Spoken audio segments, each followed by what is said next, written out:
Okay, jom we discuss about banci. Banci status.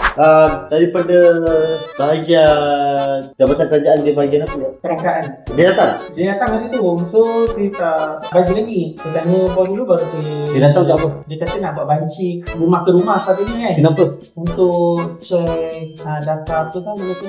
Okay, I nak bagi tahu Syed dengan Polisi dengan Nur. Baru-baru ni PDRM keluarkan satu section baru. 120A dengan 120B. Kalau korang tengok, okey. Pasal apartment scam. Scam 120A, 120B ni baru-baru dikeluarkan, baru diperkenalkan bulan ni. Di mana dia boleh mengaitkan CMB. Management tak kena tau. What? Itu kelakar. Itu statement daripada PDRM. So nanti aku boleh share artikel tu. Kejap lagi aku forward pada you all tolong awalkan. Dia melibatkan banyak kes. Kalau ada ayam ke, dia buat pelacuran dalam ni, atau dia buat rumah huruf. Ini pusat kecantikan yang baru-baru ni, yang geng Vietnam kena tangkap tu. Scamming, dada, lab, semua ni. So dia salahkan JMB atau MC tak ambil tahu apa yang berlaku dalam tempat tu. So satu hari tu kita buat banci. So ngam-ngam pusat perangkat tu datang. Eloklah kita buat dulu. Bila hari tu diorang kenalkan 120A, 120B ni, contoh kalau apa-apa berlaku, dia bukan apartment kondo tau, malah flat sekali. Betul. Benda tu kalau berlaku, pengurusan JMB atau MC, polis boleh tarik. So benda ni kita tak nak, kita nak elakkan. So kita dah buat banci. Nice. So apa status banci tu? Ada yang rumah ada orang, ada rumah yang tak ada orang, rumah kosong. Jadi keadaan kat situ agak kritikal pada kami untuk sesuatu benda untuk nak selesaikan part yang tak ada orang tu. Lepas tu kami minta tolong admin untuk try WhatsApp owner ataupun tenant, dapatkan status dia. So banyak settle lah. Banyak.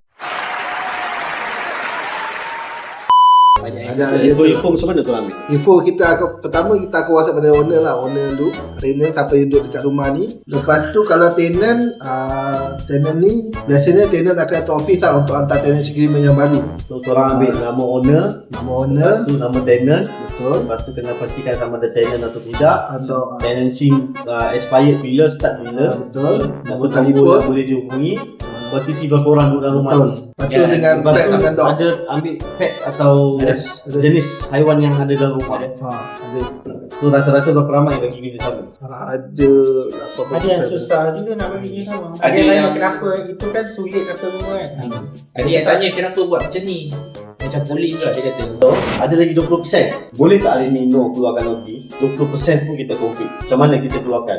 Kita keluarkan statement yang PDRM keluarkan. Section 120A dan 120B telah diwawakan oleh pihak PDRM sendiri, dan juga pusat perangkat pun ada datang Termasville untuk dapatkan data-data ni. Seelok-eloknya tenant dengan owner bagi bekerjasama lah. Benda ni win-win situation sebenarnya. Kalau apa-apa berlaku pun senang bagi pihak management, pihak keselamatan dan juga mana-mana pihak yang akan terlibat dalam ni. Kita keluarkan satu final notice untuk bawakan bila benda ni nak buat. So aku nak Syed, so tim korang lah, team dalam Codemaster. After this kita boleh linkkan setiap data ni. Okay, sekarang dah ada nama owner atau dah ada nama penyewa, dah ada tenancy agreement dia kan, dan nama telefon dia. No boleh linkkan RFID dia ada berapa pula, thumbprint access ada berapa, satu rumah tu 2 orang ke 3 orang. Dah boleh try match tau. Contohnya tadi saya nampak data rumah ada 2 orang. Cuba No bila buka sistem RFID rumah tu ada berapa. Kalau ada 3 dah boleh suspicious kan. Kenapa ada 3 RFID? Thumbprint ada 4 tiba-tiba. Kata dalam rumah ada 2 orang, thumbprint apa ada 4.